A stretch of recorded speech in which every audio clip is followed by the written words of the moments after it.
준비된 PPT 보면서 말씀드릴게요. 지금 여러 가지 뉴스들, 이제 의혹들이 계속 제기되고 있습니다. 그 중에서도 오늘자로도 계속 속보와 단독 기사들이 나오고 있는데 후보자의 자녀 스펙 쌓기 논란에 대해서 좀 질의를 드려야 될 것 같습니다. 자, 보니까 그 한 10가지 정도 사항의 스펙 쌓기 활동들이 있어요. 물론 후보자의 자녀가 굉장히 뛰어나서 이런 활동들을 했을 가능성도 당연히 있겠지만 지금 언론에서 의혹을 제기하는 것은 후보자의 자녀 혼자는 매우 어렵다. 가족들이 총동원됐다. 그리고 이 스펙 쌓기에 허위가 개입되어 있을 가능성이 매우 높다. 이런 의혹들이 계속 제기되고 있습니다. 하나 차례대로 보겠습니다. 다음 보여주시죠. 먼저 가장 논란이 많은 게 이제 복지관에 그 노트북 50대 기부한 것이죠. 네, 이 기부에 대해서 한동훈 후보자는 기업에서 기부한 것이다, 잘 모른다, 이런 취지로 얘기를 했던 것 같아요. 그런데 오늘자 보도를 보니까 그 후보자의 딸의 동아리명이 기념사진에 그대로 찍혀 있습니다. 그래서 이 기부가 후보자의 딸의 동아리, 그러니까 후보자의 딸의 활동을 매우 이제 돋보이게 하는 그런 역할을 했다고 볼 수밖에 없죠. 그런데 이런 그 기부 행위가 정상적인 기부 행위였냐, 갑작스럽게 기부가 된 것이냐, 여러 가지 좀 논란이 있는데 보니까 후보자의 배우자와 이 회사 임원이 같은 동문이어서 기부를 해준 것 아니냐라는 의혹이 있습니다. 이런 의혹들 같은 경우에는 경우에 따라서는 제3자 뇌물죄나 배임 증죄죄가 성립될 수 있을 것 같습니다. 이 부분에 대한 수사가 필요하지 않을까, 이미 고발도 진행됐습니다. 수사가 필요하지 않을까 생각이 됩니다. 다음 보여주시죠. 자, 3M 아까 얘기했던 그 기업은 복지관에 노트북을 기부한 기업은 3M인데 그 3M이 또 등장합니다. 해당 기업이 후원한 논문 대회에서 후보자의 딸이 금상을 수상합니다. 그런데 수상했던 논문 같은 경우에는 대필 의혹이 나오고 있는 논문이에요.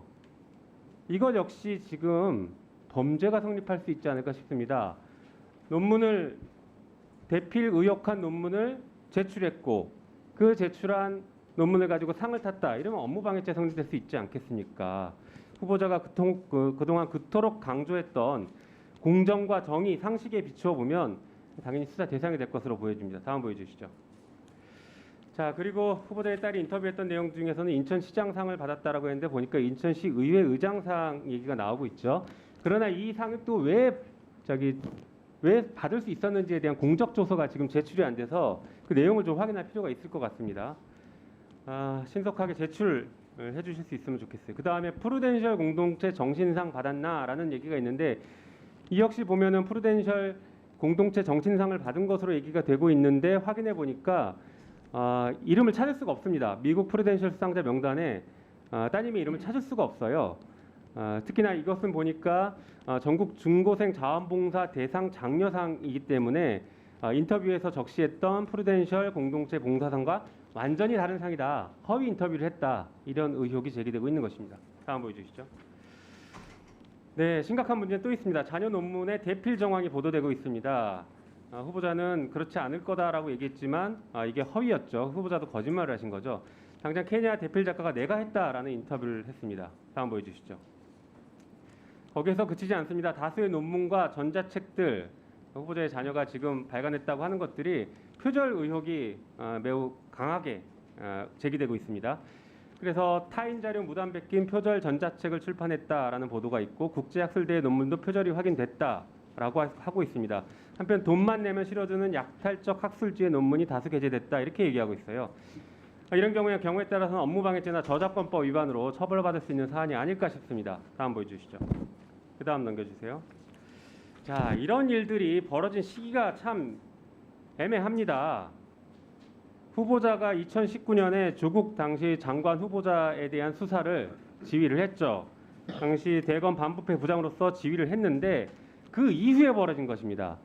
후보자가 그렇게 강조하고 다른 사람의 잘못에 대해서는 그렇게 추상같이 수사하고 70군데의 압수수색까지 해가면서 수사를 했는데 그 결과 기소까지 했지 않습니까? 그런데 막상 후보자의 자녀는 그 이후에 2019년 이후인 2020년, 2021년, 2022년에 이런 일들을 벌였던 것입니다.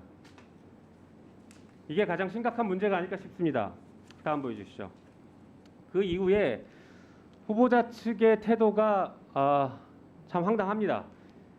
항상 검사들은 무슨 일이 발생하면 증거인멸부터 대놓고 해왔던 것 같은데 그 태도가 고스란히 여기서도 보여지고 있습니다. 예전에 보니까 공수처에서 고발사주 사건 수사하려고 하니까 검사들이 자료 삭제, 교체했다. 통째로 지워진 대검찰청 컴퓨터, 보도당일 휴대폰 하드 교체 이런 보도들이 나왔는데 그 이후에 이 사건에서도 이런 보도가 있습니다. 한동훈 딸 공동저자 전자책 미국 아마존 서점서 사라졌다. 그리고 노트북 50대 기부 인터뷰 역시 삭제됐다. 전형적인 증거인멸 행위들을 계속 하고 있는 게 아닐까 싶습니다. 이게 후보자가 보여준 태도입니다. 그 다음 보여주시죠. 거기서 멈추지 않습니다. 이런 보도, 의혹 보도를 하니까 고소고발을 하고 있습니다. 한겨레 기자 고소했고 전직 기자 고소하고 계속 고소고발을 하고 있습니다. 이게 언론에 재갈부터 물리려고 하는 셀프 고소가 아닐까 싶습니다. 특히나 후보자 같은 경우에는 다른 장관이 아닙니다. 사정기관, 검찰의 수장인 법무부 장관 후보자이기 때문에 이 고소가 셀프 고소이고 이 고소 사건에 대한 수사를 최종적으로 지휘하는 지위에 있기 때문에 이 사건이 더 문제가 있다. 이렇게 평가할 수밖에 없습니다. 다음 보여주시죠. 설리번 소송 많이 그 국민의힘에서 내는 인용했었죠. 공직자나 공인의 경우에 명예훼손이 인정되기 위해서는 이 보도의 오류가 실제적인 악의를 가지고 있어야 되는데 조금 전에 그런 보도들이 실제적 악의가 있다고 보기 어려움에도 불구하고 후보자가 매우 정광석화처럼 강력한 법적 대응들을 하고 있는 게 아닐까 이런 태도를 지적하지 않을 수 없습니다. 네.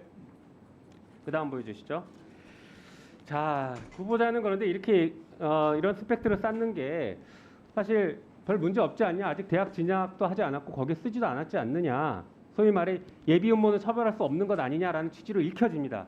그런데 그렇지 않은 것 같습니다. 이걸 왜 이렇게 스펙을 쌓았을까? 다음 보여주시죠.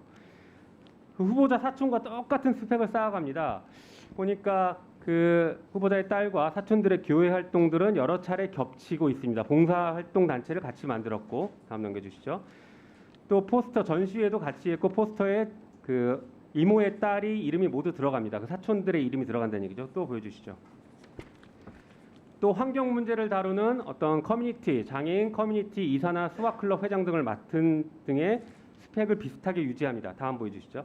이런 여러 가지 스펙들을 쌓고 나서 다음 보여주시죠. 영어 번역도 그렇고 사촌들이 보니까 아이비리그 대학에 입학을 했어요.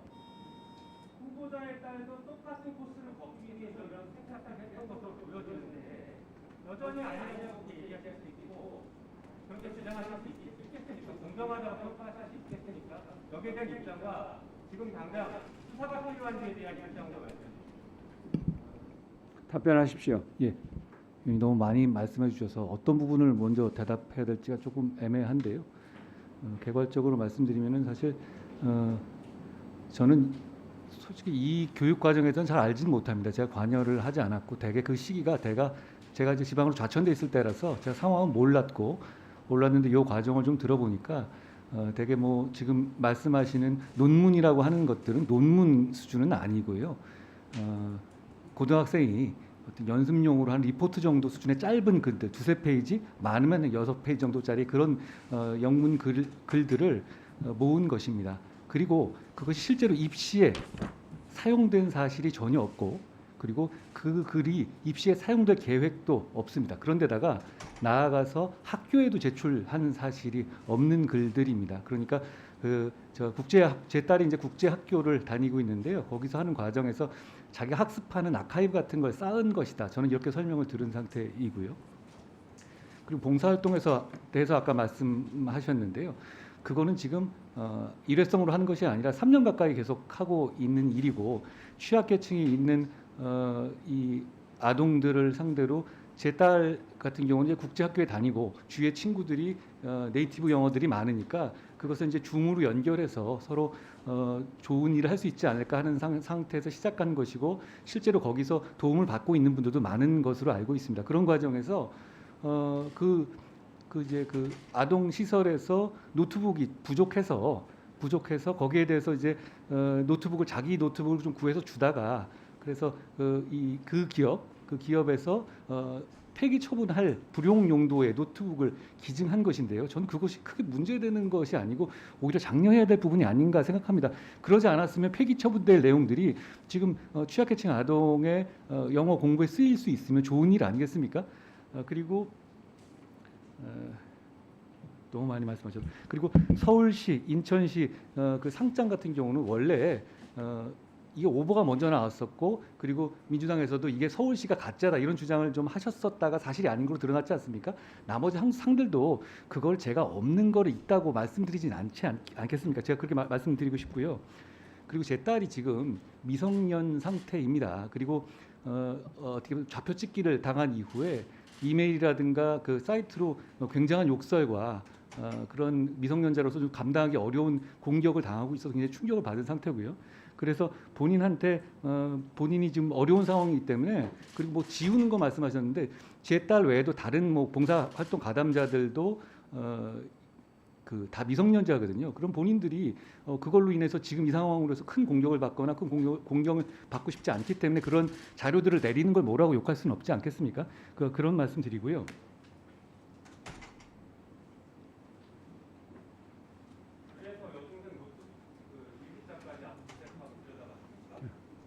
그 부분에 예, 의원님 말씀드려도 될까요? 질문하신 거면 예, 그거를 여러 번 말씀하시는데요. 그 혹시 뭐 족 사건, 족 전 장관 사건 말씀하신 거라면 제가 그 수사팀에 물어봤습니다. 그 여중생 물론 그 당시에 조민 씨는 30세였죠. 그 일기장을 압수한 적 있느냐 그랬더니 그런 사실이 없다고 합니다. 그건 아마 좀 잘못 알고 계신 것 같습니다. 지금 말씀드린 것처럼 입시에 쓰이지도 않았고 입시에 쓰일 계획도 없는 그 습작 수준의 글을 올린 것을 가지고 그 수사까지 말씀하시는 건 좀 과한 말씀 같습니다. 네, 수고하셨습니다.